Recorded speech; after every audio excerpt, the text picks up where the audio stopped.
Time now 6:53, 7 till 7. Your morning spring counting it down to Good Morning America. ABC Action News is bringing you the news, weather, and traffic that you need to know about before you head out the door this morning. And we start with Bill Logan and an historic day for same-sex couples here in Florida.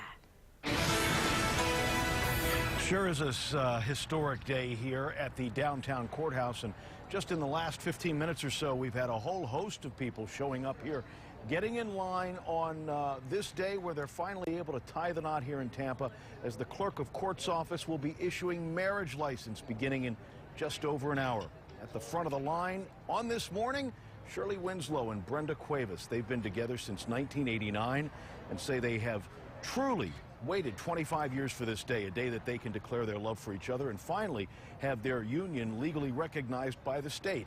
Clerk of Court Pat Frank says she'll waive the normal 3-day waiting period to marry after the issuance of the license today, and if there's a big enough need, she'll officiate a mass wedding in the park here at noon. And be sure and stay with us all day long for coverage of this history-making day. We'll be live at the courthouse for a group wedding ceremony at noon. You can watch a live stream on ABC Action News now, and we'll have live reports all day on ABC Action News. Breaking overnight, westbound Gandy Boulevard will be closed for hours in St. Pete. We just got off the phone with St. Pete Police, and they think it'll open around noon today. Right now, crews are working to make sure the road is safe after this fiery crash involving a fuel tanker and utility truck. Both drivers were seriously hurt. The tanker driver suffered burns over 60% of his body. And also breaking overnight, we're trying to get an update right now on an overnight home invasion and shooting in Dade City. Sheriff's deputies say 3 men entered a home on Locke Street just before midnight and shot one of the people inside twice.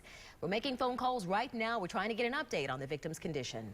The Pasco County School District says it will take steps to fire a teacher arrested for allegedly having sex with a 17-year-old student several times. Officials say they will recommend Tanisha Dixon be suspended without pay from her job at Anclote High School. It's the first step in the termination process.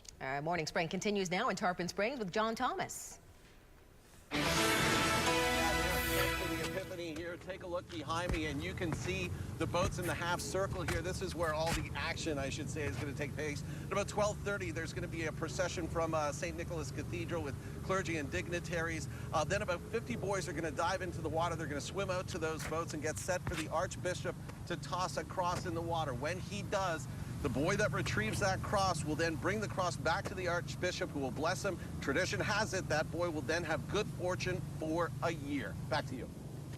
All right, John Thomas, the traffic crashes you need to know about this morning. Willow Bend Parkway at Collier Parkway roadblock there. Eastbound State Road 60 right now blocked at Miller Road because of a crash there. 275 through St. Pete at 38th Avenue North. You're going to have a crash there, no roadblock. Also, another crash in St. Pete, 275 at 5th Avenue North. Let's check in now with Captain Al. Hey, big problem. North St. Pete, Gandy Boulevard right there at 4th Street, just as you pass it and get to Roosevelt, all closed up. You'll have to take Roosevelt to MLK and back to Gandy. That's going to be like that till about noon. Here's Shay with your forecast.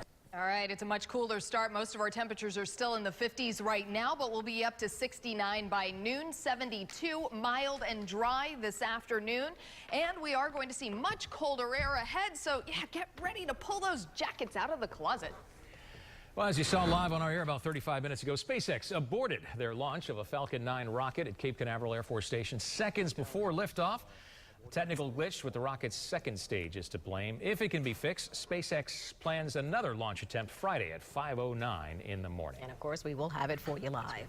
Well, stay tuned. Good Morning America is coming up next. Keep up to date with us on air, on our mobile app, on Facebook and Twitter. Have a great Tuesday.